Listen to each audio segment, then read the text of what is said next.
It's Tumalip the podcast. We are live. It's another podcast. Episode number 6. I'm doing this on a Sunday.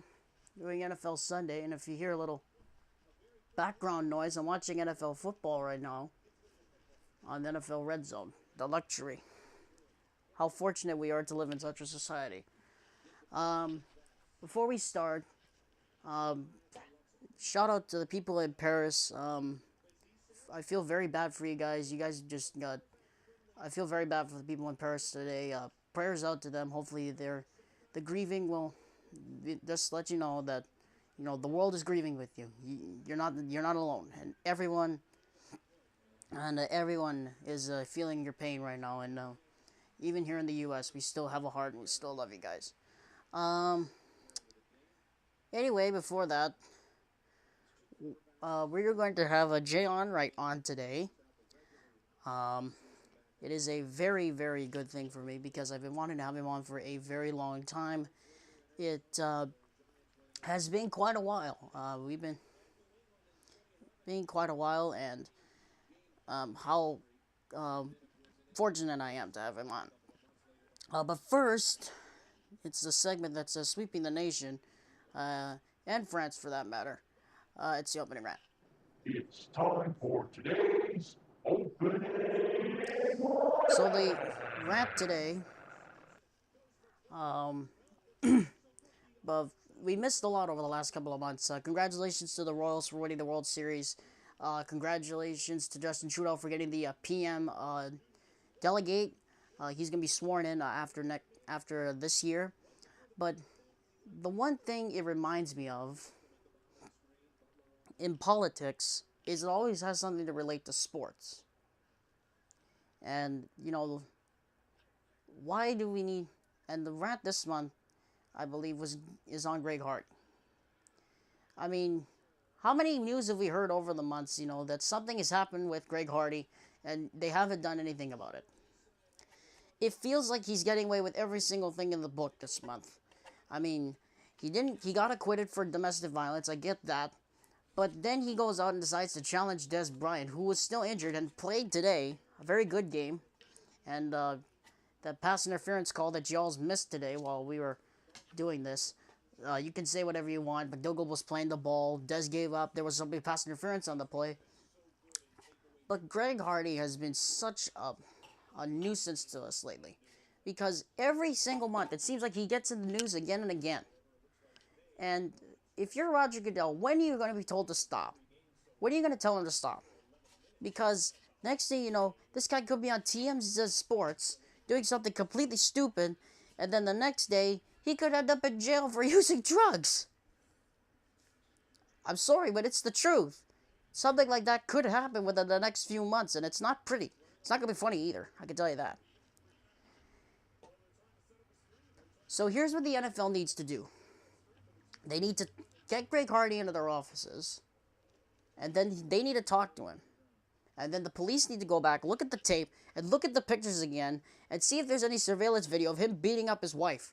Because I tell you what, if he had a legitimate argument to get out of that case with his wife for domestic violence, then they need to go back to the tape and look at it, and then make a decision. I mean... And even then the Deflategate, I'm talking about the Deflategate game. What the hell is this? And Deflategate was the same thing. The Ted Wells report, they said they had not enough evidence, and the arbitrator overturned the suspension. It was completely ridiculous.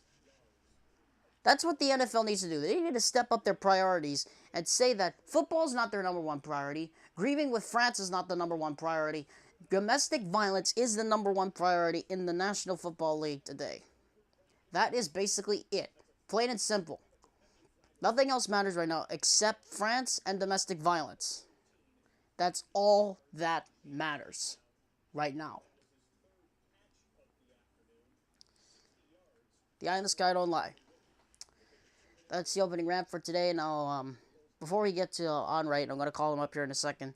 It's going to be a shorter podcast today. It's going to be about maybe 15 or 19 minutes. It's going to be very short because all of us want to watch football on Sunday or all of us want to get back to our chores, and I'm going to release this on a Wednesday.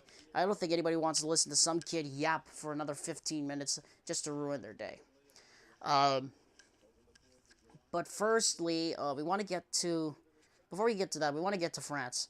And if you haven't seen the video of the France-Germany friendly, go back and see that, because you could clearly hear two explosions. Look, my heart's already racing. I'm getting scared as I talk about it, because it feels like when someone does that to a family, or someone does that incessantly to citizens of a certain place, just to terrify them. That's what terrorism is all about. They're making you feel small, and they're going to make you feel small so that you won't forget your place in life. And we received news today that France launched an airstrike on Syria today, on ISIS. So, you know, everybody knows, everybody wants to be, you know, the big bad guy, but it seems to be the thing nowadays. And I think we have the clip. Do we?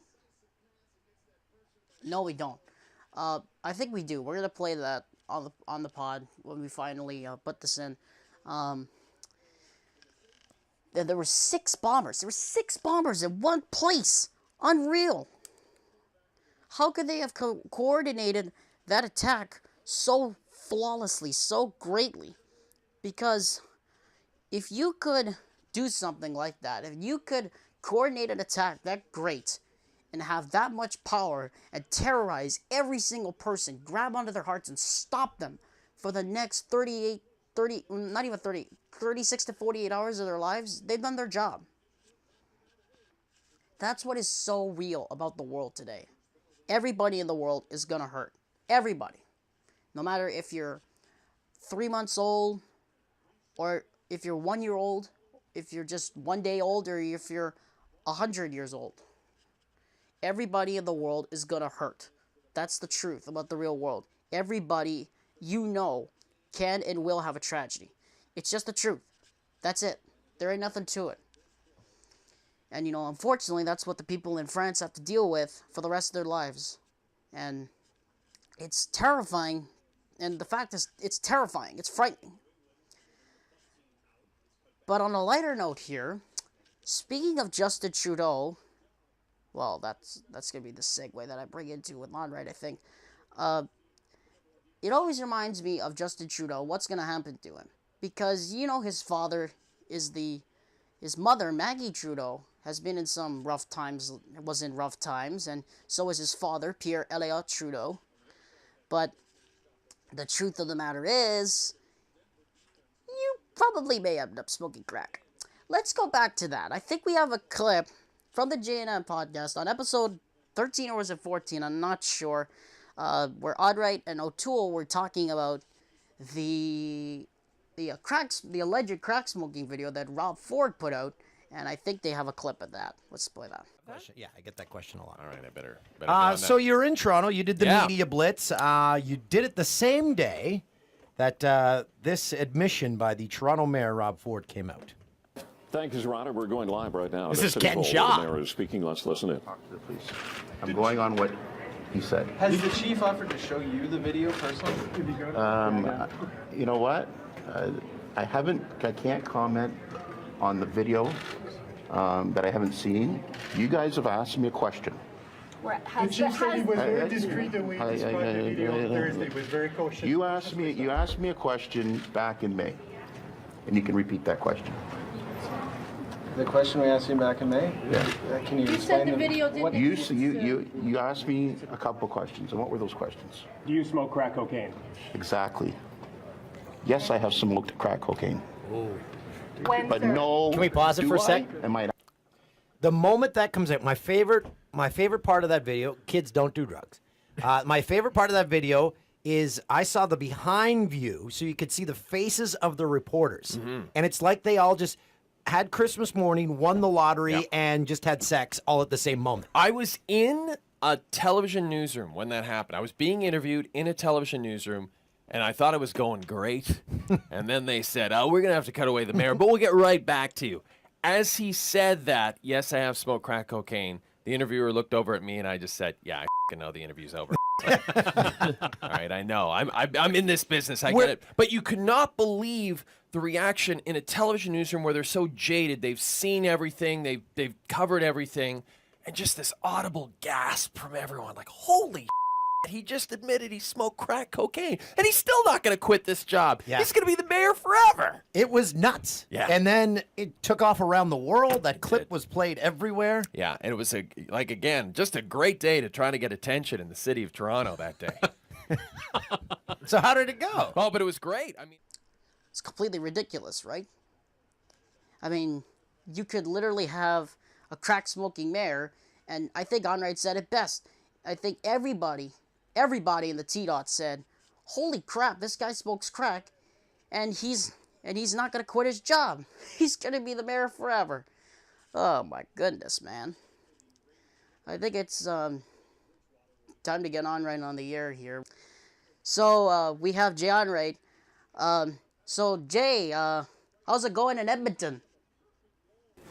Oh, great! I just got here. It's the weather's not as nice as Hawaii, that's for sure. It's a little cool, but pretty typical for this time of year. So it's nice being back here. I spent a lot of my early years in Alberta, so it feels a lot like home. So you were in the Gine, the city that rhymes with fun, and you're going to a book. You're going on your book. You're on your book tour for #2. How's that going? Oh, it's terrific.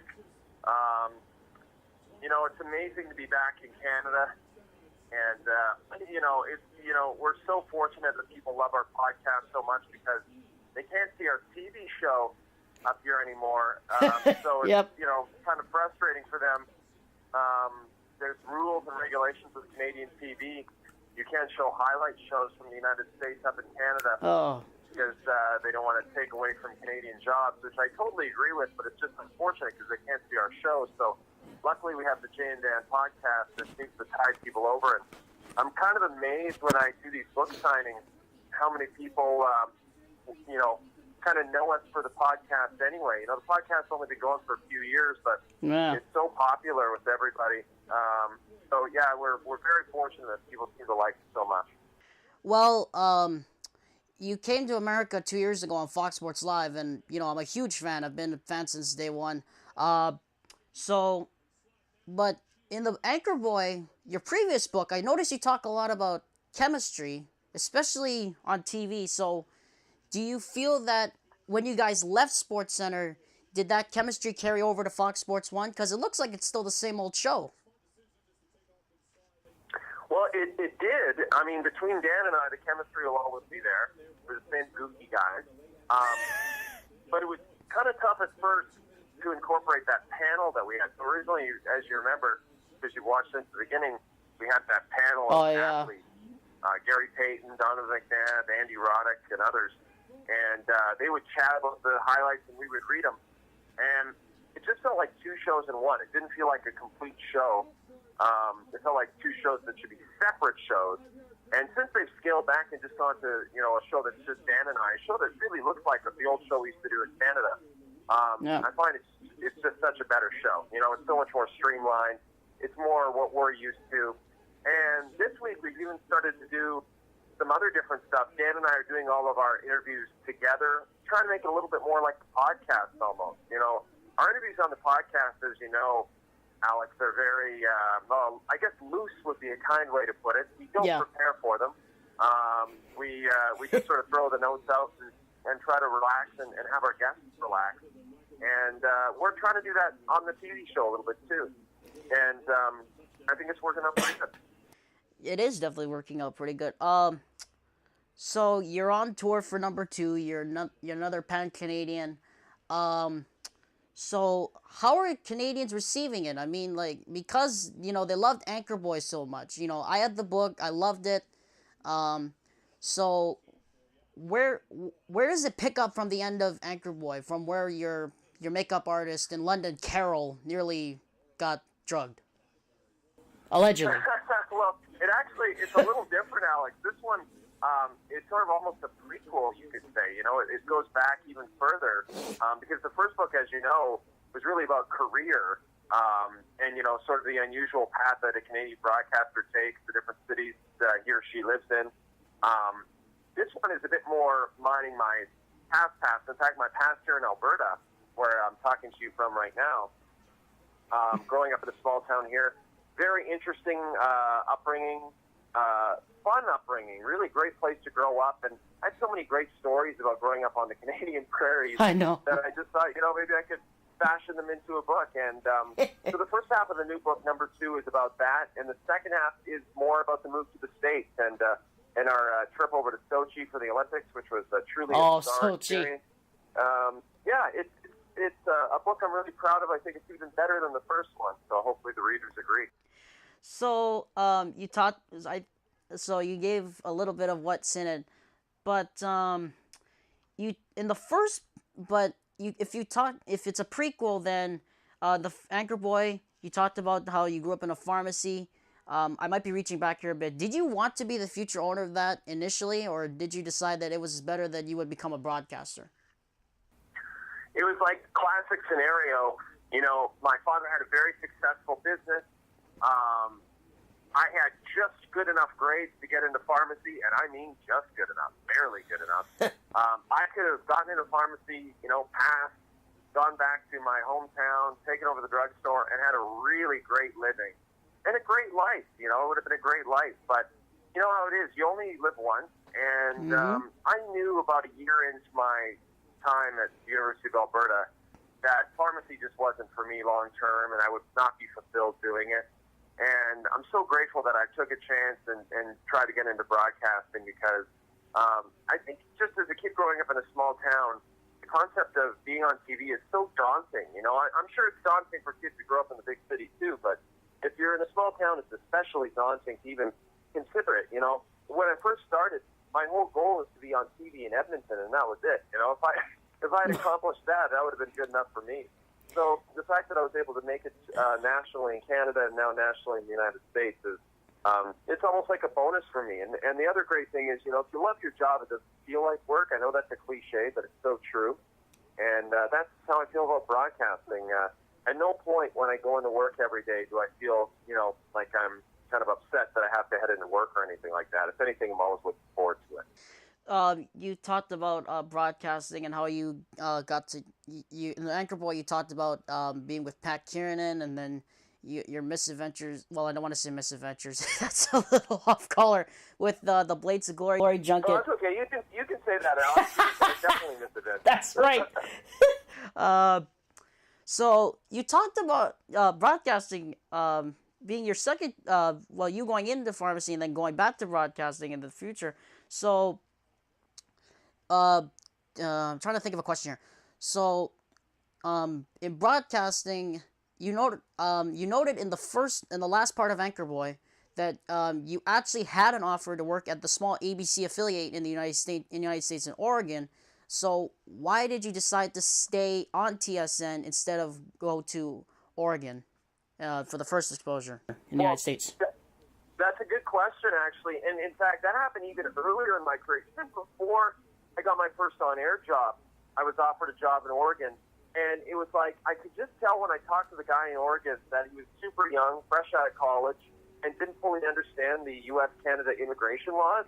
Oh, goodness. So I sent him my tape, and I didn't really understand them either. I sent him my tape, and, you know, just in the hopes that maybe he would take a chance on me and get me a green card and help me get down to the States. But that's a lot of work and a lot of money, and most, you know, small stations won't do that. I mean, Fox probably barely did that for Dan and I. So, so when I told him I would love to come to Oregon, but I have to get all my stuff first to get me a work visa, he said, "Let me call you back," and I never heard from him again. Goodness. So Jay and Dan, we hear it so much now in the United States. In Canada, you two are like well known up there.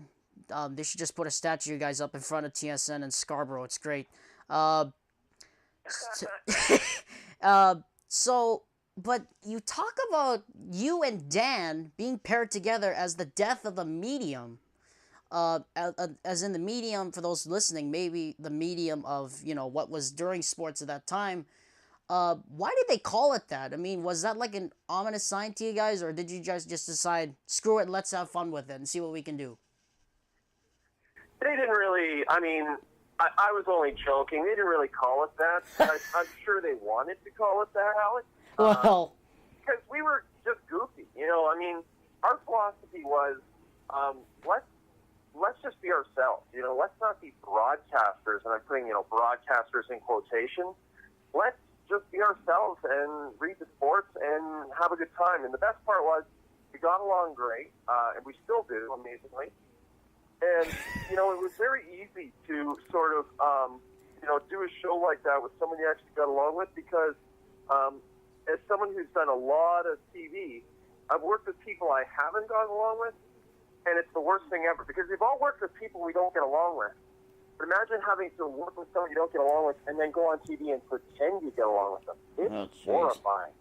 So the fact that, I was working with someone I really liked, I was having fun, I was doing sports, I wanted to lighten things up a little bit, and I think it was also a chance for us to change the game a little bit up here as far as sports broadcasting was concerned. And it was such a great run for us. And hopefully for us, that run will continue in the United States. I think it is. I think it is continuing. The ratings have been through the roof the last month. I'm really surprised. Jay, just a couple more here. So you guys decided to finally come to the United States 2 years ago. How about it? I mean, has it changed? Has your first of all, what was the big? Let's give a couple more here.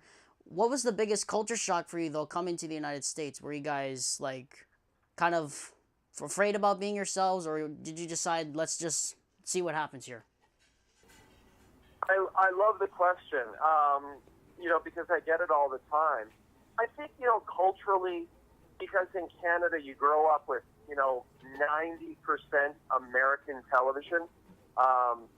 The culture is so similar, right? I mean, we have Chili's restaurants and McDonald's and everything, it's all kind of the same. That'd be Dan's favorite restaurant. Well, Dan's adjusting okay, but the biggest difference, though, Alex, is the fact that we're doing 30 minutes of hockey off the top of the show instead of in Canada, instead of 30 minutes of college football off the top of the show. Oh yeah, like we do in the United States. I just think that's what it is. It's the sports that we cover and the sports that Americans love and are passionate about. I was curious to see how much people in LA were truly into hockey, and what I found out was the LA Kings have an incredible following of super hardcore fans. 17,000 strong every night at the Staples Center. But as far as the media in LA, man, they are focused on the Lakers, the Dodgers, USC, UCLA, and that's pretty much it. You know what I mean? You don't hear much about the LA Kings on local sports radio. No, you don't. No, you don't. Talking about it. So that was kind of an eye-opener for me. But honestly, I got to tell you, Alex, I have had the best time living in Los Angeles. And I just think that people living there are terrific. I love the city so much. Obviously, the weather's slightly better than we're used to in Canada, so that doesn't hurt. But I just genuinely really, really enjoy it.